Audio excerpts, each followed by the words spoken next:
اعوذ باللہ من الشیطان الرجیم، بسم اللہ الرحمن الرحیم۔ السلام علیکم ویورز۔ تو آج میں آپ کے ساتھ جس ٹاپک پہ بات کر رہی ہوں وہ ہے حضرت علی کی اسلام میں شان، حضرت علی کی فضیلت، حضرت علی کا کیا مقام ہے اسلام میں۔ تو آپ کا مقام تو ساری دنیا کو پہلے بھی پتہ ہے، لیکن کچھ باتیں ہیں جو مزید وضاحت کے ساتھ آپ کو بتاتی چلتی ہوں کہ حضرت علی جو تھے حضور اکرم صلی اللہ علیہ وسلم کے چچا زاد بھائی بھی تھے، اور آپ ان کے داماد بھی تھے حضور اکرم صلی اللہ علیہ وسلم کے، اور آپ حسن حسین کے والد تھے، اور بچوں میں آپ نے سب سے پہلے اسلام قبول کیا۔ آپ کی والدہ کا نام فاطمہ بنت اسد تھا، والد کا نام عمران تھا، کنیت ابو طالب تھی۔ آپ کعبے میں پیدا ہوئے، آپ امیر المومنین بھی تھے، امام متقین بھی تھے، شیر خدا بھی تھے، مشکل کشا بھی تھے، مرتضیٰ بھی تھے، داماد مصطفیٰ بھی تھے، آپ نفس رسول بھی تھے، آپ زوجہ بطول بھی تھے۔ کون علی جس نے کبھی خیبر کے قلعے کو اکھاڑا، کبھی مرہب کو پکارا، اور پھر کبھی اپنے شجاعت کے جلوے جو ہیں وہ جنگوں میں دکھائے۔ کون علی جو پیدا کعبے میں ہوئے، شہید مسجد میں ہوئے، جو ہمارے نبی کے دلیر بھائی تھے، صحابہ کے مشیر تھے، مومنوں کے امیر ہیں، اور سینوں کا پیر ہیں۔ جو ان کو نہ مانے وہ یزید ہے۔ کون علی وہ جس نے ہجرت کی رات میں محبوب اکرم صلی اللہ علیہ وسلم کے بستر پر بسر کی، اور اس رات بڑی شان سے امتحان تھا، اور بڑا یہ شدید قسم کا امتحان تھا۔ اس رات نبی کے بستر پر سونا گویا تلواروں کے سائے میں سونا تھا، اور ہلاکت کے ساتھ اپنی جو ہے جان کو مشکل اور موت اور ہلاکت میں ڈالنا تھا۔ پھر بھی آپ نے نبی کریم صلی اللہ علیہ وسلم کے بستر پر سونا اور اپنی جان کا نذرانہ پیش کیا، لیکن آپ نبی کریم صلی اللہ علیہ وسلم کی دعا سے پھر اللہ تعالیٰ نے آپ کی حفاظت فرمائی۔ ہر لمحہ آپ نبی کریم صلی اللہ علیہ وسلم کے لیے اپنی جان کو خطرے میں ڈال دیتے، اسی لیے کافر پورے ساز و سامان کے ساتھ نبی کریم صلی اللہ علیہ وسلم کو شہید کرنے کے اٹل ارادے سے آئے، مگر چونکہ حضرت علی بھی ایمان کے کوہ گرا اٹھے اور عشق رسول میں سرگردہ تھے، اس لیے بغیر کسی تعامل کے اپنے آقا مولا کے بستر پر سونا منظور کر لیا۔ جانتے تھے کہ نبی کریم صلی اللہ علیہ وسلم کے حکم کے بعد سوچنا ایمان کی توہین ہے۔ آپ کی والدہ بت پرست تھیں، لیکن جب حضرت علی کریم صلی اللہ علیہ وسلم ان کے بطن میں آئے تو آپ کی والدہ جب کبھی بت کو سجدہ کرنا چاہتی تو نہ کر پاتی، اور کیونکہ حضرت علی ان کو روک لیتے تھے۔ مکہ مکرمہ کی اونچی اور بلند پہاڑیوں کے درمیان کے دامن میں اللہ کے گھر خانہ کعبہ کے ارد گرد عرب کے مشہور نامور قبیلوں کے لوگوں کو بے پناہ ہجوم تھا۔ مکہ اور گردنواح کے مرد، عورتیں، بچے، بوڑھے، جوان اس وقت عرب کے دستور اور اپنے آباء و اجداد کی پرانی رسموں کے مطابق طواف کعبہ کر رہے تھے۔ تو حضرت علی کی والدہ حضرت فاطمہ بنت اسد کو جو ہے وہ بچوں والی تکلیف شروع ہو گئی، تو آپ کے بطن مبارک میں حضرت علی تھے۔ تو اس موقع پر آپ کی جو والدہ ماجدہ تھیں، انہوں نے سوچا کہ اب یہ اتنا رش ہے، اللہ تعالیٰ میرا پردہ کس طرح رکھے گا۔ تو کعبے کی مقدس دیوار کے سائے میں اپنے دل کی گہرائیوں میں حزن و ملال کا ایک طوفان اور اپنی پیشانی پر خفت و ندامت کے آثار کے لیے سر جھکائے بیٹھی سوچ رہی تھی کہ سارے ولادت پیدا ہوئے، قدرت کے قانون کے مطابق درد شروع ہو گئی، اور وہ سوچ رہی تھی کہ اب میں کیا کروں، کس طرح جو ہے وہ میں اپنا جو پردہ رکھوں، یہ تو ولادت کا ٹائم ہو گیا ہے۔ اچانک کعبے کی دیوار پھٹ گئی اور غیب سے آواز آئی، اے فاطمہ بنت اسد، کعبے کے اندر آ جانا۔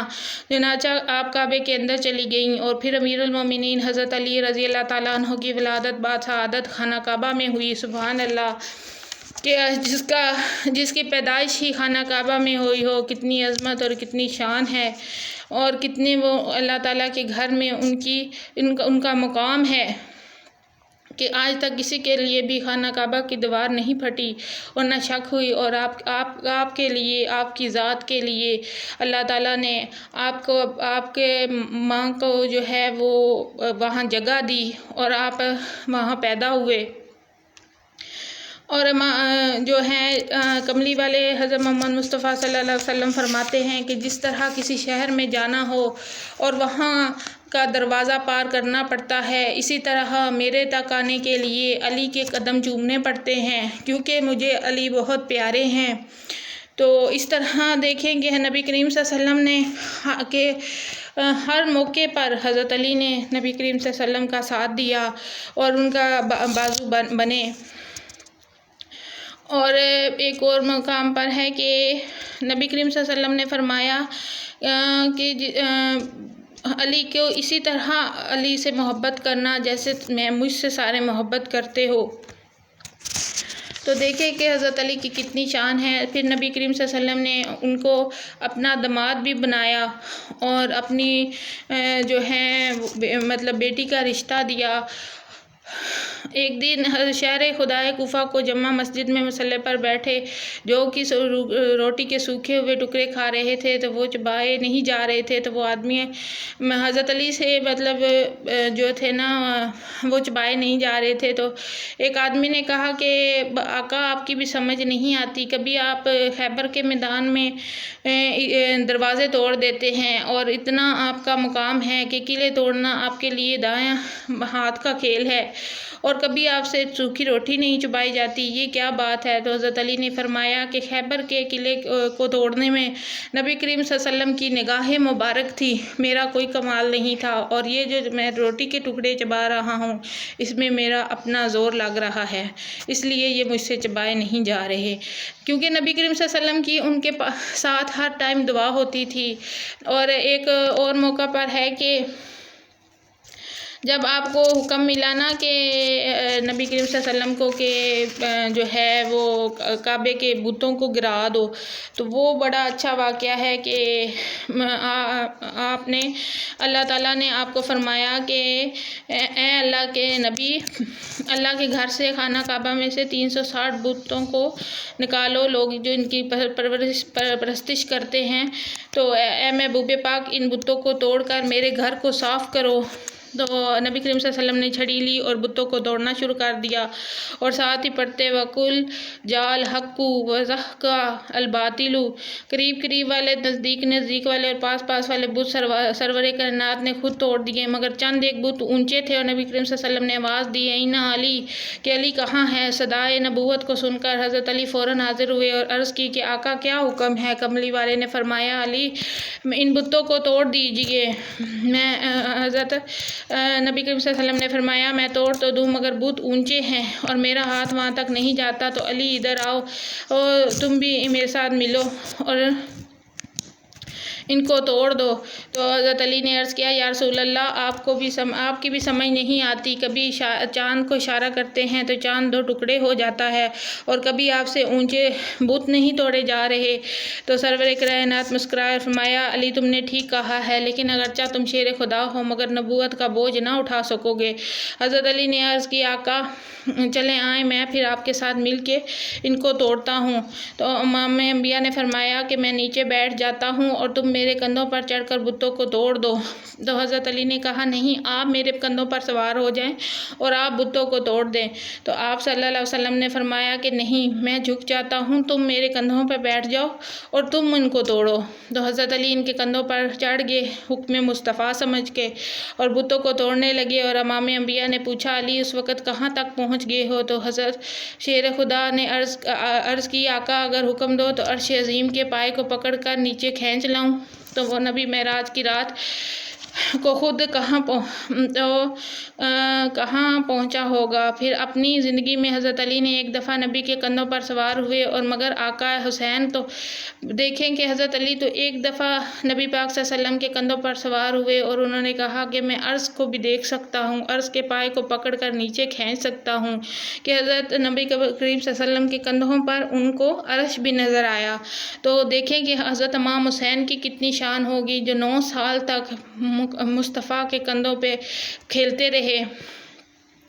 اور اس طرح حضرت علی نیچے آئے تو مسکرائے، اور کملی والے نے فرمایا علی مسکراتے کیوں ہوں؟ عرض کی یا رسول اللہ میں نے عرش سے چھلانگ لگائی ہے مگر پھر کچھ بھی نہیں ہوا۔ حضور اکرم صلی اللہ علیہ وسلم نے عرض کی علی چڑھایا میں نے تھا، اتارا جبرائیل نے ہے۔ تو دیکھیں کہ حضرت علی کی کتنی شان تھی کہ آپ حضرت محمد مصطفیٰ صلی اللہ علیہ وسلم کے کندھوں پہ بھی سوار ہوئے، اور اتنا آپ سے نبی کریم صلی اللہ علیہ وسلم پیار اور محبت کرتے تھے۔ اور ایک دفعہ کا یہ بھی ہے کہ جنگ خیبر سے واپسی پر صحیح کے مقام پر نبی کریم صلی اللہ علیہ وسلم نے فرمایا، علی رضی اللہ تعالیٰ عنہ، میں تھک گیا ہوں۔ تو حضرت علی کرم اللہ وجہہ نے عرض کی، یا رسول اللہ، میرے زانوں پر سر رکھ کر لیٹ جاؤ۔ چنانچہ سید مرسلین حضرت علی کے زانوں پر سر رکھ کر لیٹ گئے۔ اتفاق ایسا ہوا کہ حضرت علی کی بھی ابھی عصر کی نماز پڑھنی تھی۔ سورج غروب ہو گیا، نماز قضا ہو گئی، لیکن کیونکہ حضور اکرم صلی اللہ علیہ وسلم آپ کی گود میں سر رکھ کر سو رہے تھے، اس لیے ان کا دل نہیں کیا کہ میں ان کو جگاؤں، اور انہوں نے نماز قضا کرا لی۔ اور پھر انہوں نے اس بات پہ اثر کیا کہ قرآن میں بھی ہے، وَمَن يَأْتِ الرَّسُولَ فَقَدْ أَطَاعَ اللَّهَ، جس نے رسول کی اطاعت کی اس نے اللہ کی اطاعت کی۔ یہی سوچ کر انہوں نے نبی کریم صلی اللہ علیہ وسلم کو نہیں جگایا اور خوش ہوئے کہ حضور اکرم صلی اللہ علیہ وسلم جو ہیں وہ میری گود میں ہیں۔ لیکن ان کے مقابلے میں اگر کل کو کوئی اور ہوتا، حضرت علی کے علاوہ کوئی اور ہوتا، تو شاید وہ حضور اکرم صلی اللہ علیہ وسلم کو اس ٹائم نماز پڑھ لیتا، جگا دیتا اور خود نماز پڑھ لیتا۔ لیکن حضرت علی نے جو ہے قرآن کی اس آیت پر اثر کیا کہ وَمَن يُطِعِ الرَّسُولَ فَقَدْ أَطَاعَ اللَّهَ، اور جس نے رسول کی اطاعت کی اس نے اللہ کی اطاعت کی، اور نماز قضا ہو گئی اور پھر پڑھ لوں گا، مگر خدا جانے محبوب خدا کا سر اقدس میری جھولی میں پھر آئے کہ نہ آئے۔ آخر سورج غروب ہو گیا، حضرت علی کی نماز قضا ہو گئی، آنکھوں میں آنسو تھے۔ سید مرسلین خواب راحت سے بیدار ہوئے، چشم نبوت کھولی اور فرمایا، علی روتے کیوں ہو؟ تو عرض کی، آقا میری نماز قضا ہو گئی ہے۔ تو کملی والے نے فرمایا، مجھے جگا کر نماز پڑھ لینی تھی۔ تو عرض کیا کہ لذت خواب میں میرے ایمان و عشق نے یہ پسند نہیں کیا کہ میں آپ کو جگاؤں اور آپ کی آرام میں خلل پیدا کروں۔ غور کرو کہ حضرت علی کے سامنے دو مسئلے تھے، ایک نبی کی اطاعت اور ایک خدا کی عبادت، اور عبادت خدا کرتے تو اطاعت مصطفیٰ جاتی رہتی، اطاعت مصطفیٰ کو قائم رکھنے سے عبادت خدا تو ہو ہی جاتی ہے، مگر شیر خدا نے عبادت خدا میں بھی اطاعت مصطفیٰ میں ہی سمجھی۔ اگر وہ اطاعت مصطفیٰ کو چھوڑ کر عبادت خدا کر لیتے تو ہو سکتا ہے کہ وہ قبول نہ ہوتی، مگر اطاعت مصطفیٰ کی تو اللہ تعالیٰ نے بھی فرمایا سورہ سے کہ تم بالکل غروب نہ ہونا، کیونکہ آج علی کی نماز ادا نہیں ہوئی۔ اور پھر اصل میں سورج غروب نہیں ہوتا بلکہ وہ عرش الہی کے نیچے سجدہ کرتا ہے۔ ہم کہتے ہیں کہ ڈوب گیا، اس وقت قانون قدرت کے مطابق سورج عرش کے نیچے سجدہ کرتا ہے۔ ادھر کملی والے کے انگلی کا اشارہ ہوا، سورج نے عرض کیا کہ مولا تیرے عرش کے سجدے چھوڑ کر کیسے واپس جاؤں؟ تو خدا نے فرمایا کہ اے سورج، آج میرے عرش کا سجدہ تو قضا ہو سکتا ہے، لیکن علی کی نماز قضا نہیں ہو سکتی، کیونکہ اس نے میرے محبوب کی اطاعت کی ہے اور ان سے محبت کی ہے، تو اس لیے تو لوٹ جا۔